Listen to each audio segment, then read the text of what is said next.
সবার নাম্বার 4টা হয়ে গেছে।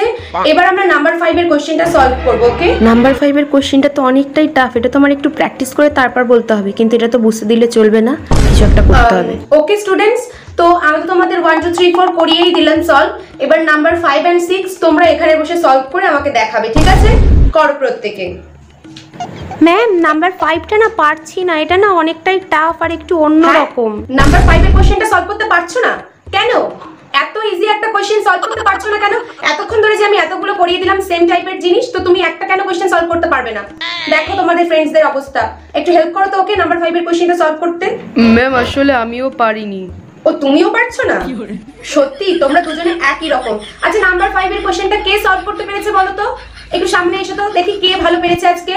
ওদের একটু দেখিয়ে দাও, হেল্প করে দাও। ম্যাম আমরা কেউই পারছি না। হ্যাঁ ম্যাম কেউই পারছি না আমরা, এটা খুবই টাফ ম্যাম।